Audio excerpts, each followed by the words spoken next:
بسم اللہ الرحمن الرحیم۔ سورہ قلم کی 16 آیات مکمل ہوئیں۔ آیت نمبر 17 سے درس کا آغاز ہے۔ اعوذ باللہ من الشیطان الرجیم، بسم اللہ الرحمن الرحیم۔ ارشاد فرمایا، انا بلوناہم، بے شک ہم نے انہیں آزمایا۔ انا، بے شک ہم نے، بلونا، آزمایا، ہم، انہیں۔ ہم سے کون مراد ہیں؟ کفار مکہ۔ اللہ فرماتا ہے بے شک ہم نے کفار مکہ کو آزمایا۔ یہ لفظ بلا، بلاء، عربی میں آزمائش کے لیے استعمال ہوتا ہے، اور اللہ تبارک و تعالی اپنے بندوں کی دو طرح سے آزمائش کرتا ہے۔ ایک آزمائش اس طرح ہوتی ہے کہ اللہ نعمتیں عطا فرماتا ہے، نعمتیں، صحت عطا فرماتا ہے، رزق عطا فرماتا ہے، اولاد عطا فرماتا ہے، سکون عطا فرماتا ہے، فراغت عطا فرماتا ہے، اسے پریشانیوں سے دور رکھتا ہے۔ یہ بھی آزمائش ہوتی ہے کہ آیا کہ میرا بندہ ان نعمتوں کی قدر کرتے ہوئے میرا شکر ادا کرتا ہے کہ نہیں کرتا، یا ناشکری میں مبتلا ہو جاتا ہے۔ یہ قرآن میں فرمایا گیا، اللہ نے تمہیں زمین میں خلیفہ بنایا، هو الذی جعلکم خلائف الارض ورفع بعضکم فوق بعض درجات، اور تم میں سے بعض کو بعض پر کئی درجے فضیلت عطا فرمائی، بلندی عطا فرمائی۔ یہ بلندی کیوں دی گئی؟ لیبلوکم فیما آتاکم، تاکہ وہ تمہاری آزمائش کرے ان نعمتوں میں جو اس نے تمہیں عطا فرمائی ہیں۔ وَرَفَعَ بَعْضَكُمْ فَوْقَ بَعْضٍ، تم میں سے ایک کو دوسرے پر بلندی دی، کسی کو کم دولت دی، کسی کو زیادہ دولت دی، کسی کو کم طاقت دی، کسی کو زیادہ طاقت دی، کسی کو اولاد نہیں دی، کسی کو اولاد عطا فرما دی، تو بعض کو بعض پر بلندی دی ہے۔ یہ بلندی کس لیے دی گئی؟ لیبلوکم، وہی لفظ بلا ہے، بلا، آزمائش، لیبلوکم، تاکہ وہ تمہاری آزمائش کرے، فی ما آتاکم، ان نعمتوں میں جو اس نے تمہیں عطا فرمائی ہے۔ اور اللہ تبارک و تعالی اس طرح بھی آزمائش کرتا ہے کہ انسان کو جو نعمتیں دی ہوتی ہیں وہ نعمتیں لے لی جاتی ہیں، مال و دولت جاتا رہتا ہے، طاقت جاتی رہتی ہے، صحت جاتی رہتی ہے، اولاد کا انتقال ہو جاتا ہے، انسان بیماریوں کا شکار ہو جاتا ہے، نعمتیں جاتی ہیں۔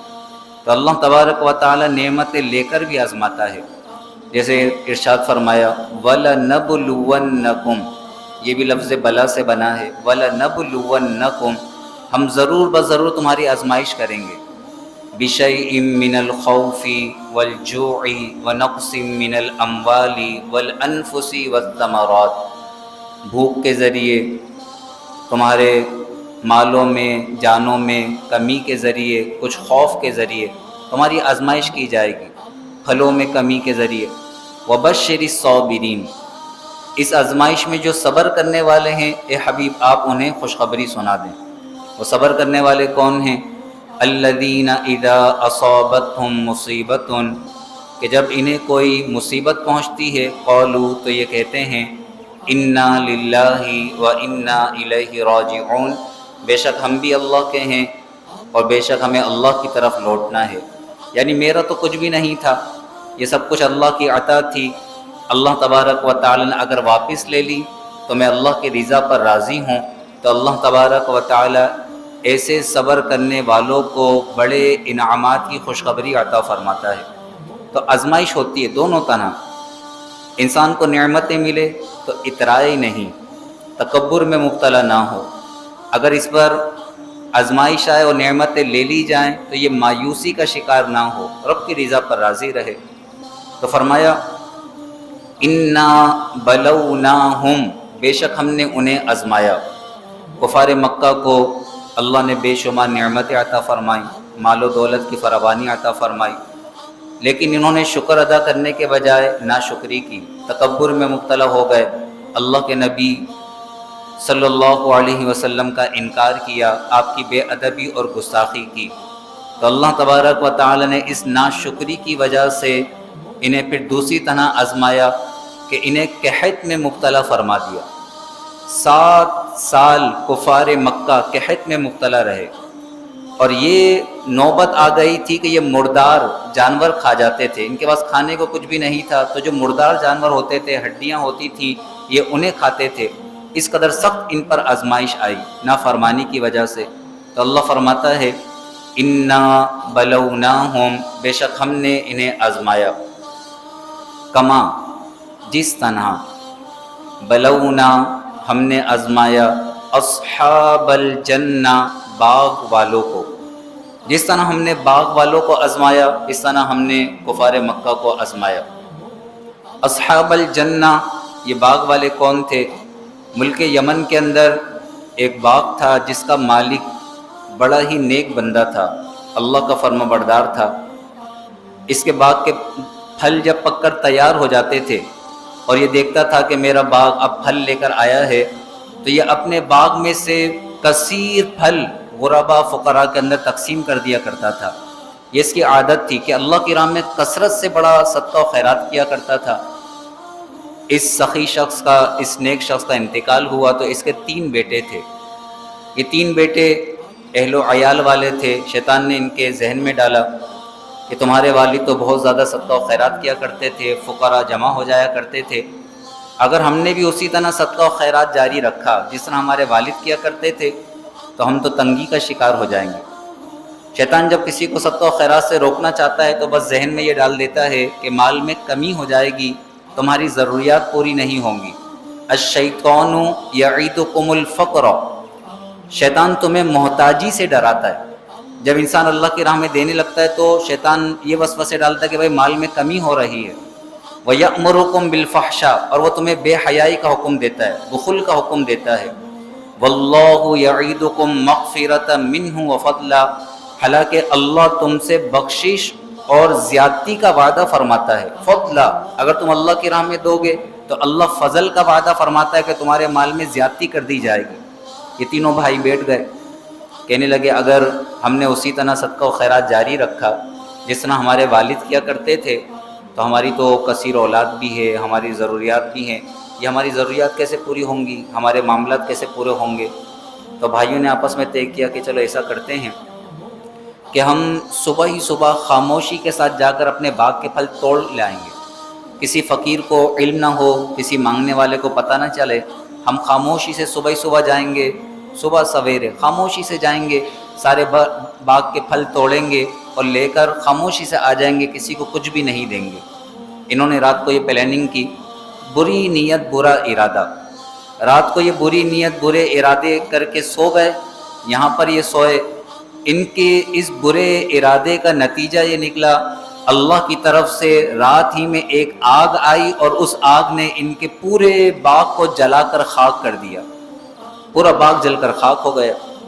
اب جب یہ صبح ہی صبح اپنے باغ سے پھل توڑنے کے لیے گئے تو کیا واقعہ ہے قرآن بیان فرماتا ہے اِذْ اقسموا، جبکہ انہوں نے قسمیں کھائیں۔ کیا قسمیں کھائیں؟ لَيَصْرِمُنَّهَا، کہ ضرور بضرور وہ باغ کے پھل توڑ لائیں گے۔ لَيَصْرِمُنَّ، پھلوں کو توڑ لینا، لَيَصْرِمُنَّهَا، وہ ضرور بضرور اس باغ کے پھل توڑ لائیں گے، مُصْبِحِينَ، صبح ہی صبح، مُصْبِحِينَ، وہ صبح ہی صبح جائیں گے باغ کے پھل توڑ لائیں گے۔ وَلَا يَسْتَثْنُونَ، اور انہوں نے انشاءاللہ نہ کہا، انشاءاللہ نہ کہا۔ فَطَافَ عَلَيْهَا طَائِفٌ مِّن رَبِّكَ، تو تمہارے رب کی طرف سے ایک پھیری کرنے والا پھیری کر گیا۔ طوفہ مانے طواف کرنا، گھومنا، چکر لگانا، پھیری لگانا، طوفہ۔ فطوفہ تو چکر لگا گیا، پھیری لگا گیا، علیہا اس باغ پر، طائف من ربک، تمہارے رب کی طرف سے ایک پھیری لگانے والا، ایک چکر لگانے والا۔ ایک آگ آئی اور اس آگ نے باغ کا چکر لگایا، وہ باغ جل کر خاک ہو گیا۔ کس طرح؟ وَهُمْ نَائِمُونَ، جبکہ وہ سو رہے تھے۔ فَأَصْبَحَتْ كَالصَّرِيمِ، تو وہ باغ ہو گیا جس طرح سیاہ رات، جب آگ کسی چیز کو جلاتی ہے تو سیاہی سیاہی ہو جاتی ہے، بالکل کالا، فاصبحت تو وہ باغ ایسا ہو گیا کالصریم جیسے سیاہ رات۔ یہاں یہ لوگ مشورہ کر کے سوئے تھے، اب جب سب صبح کو اٹھے کیا معاملات ہوئے، آیت نمبر 21 سے آگے واقعہ بیان کیا گیا۔ انشاءاللہ کل ہم سماعت کریں گے کہ پھر کیا واقعہ ہوا، کس طرح انہوں نے توبہ کی، پھر ان کے ساتھ کیا معاملات ہوئے۔ اللہ تبارک و تعالی ہمیں ہمیشہ اچھی نیت رکھنے کی توفیق عطا فرمائے۔ انسان اچھی نیت رکھے، اچھی نیت کے بڑے فائدے ہیں۔ انسان جب اچھی نیتیں رکھتا ہے تو نیت کی وجہ سے ہی اللہ اس کے جان و مال میں برکتیں عطا فرما دیتا ہے۔ صرف نیت کا اتنا کمال ہے، جب صرف اچھی نیت کرنے سے برکت حاصل ہو جاتی ہے تو انسان جب اچھائی کرتا ہے تو اس اچھائی کی برکت سے انسان سے برائیوں کو دور کر دیا جاتا ہے۔ قرآن میں فرمایا ان الحسنات یذھبن السیئات، بے شک جو نیکیاں ہوتی ہیں یہ برائیوں کو مٹا دیتی ہیں، یہ برائیوں کو دور کر دیتی ہیں۔ اللہ تبارک و تعالی مجھے بھی آپ کو بھی ہمیشہ خالص اچھی نیت رکھنے اور زیادہ سے زیادہ نیک اعمال کرنے کی توفیق نصیب فرمائے، آمین۔ وآخر دعوانا ان الحمد للہ رب العالمین، وصلی اللہ تعالی علی خیر خلقہ ونور عرشہ سیدنا و مولانا محمد وعلی آلہ واصحابہ اجمعین، آمین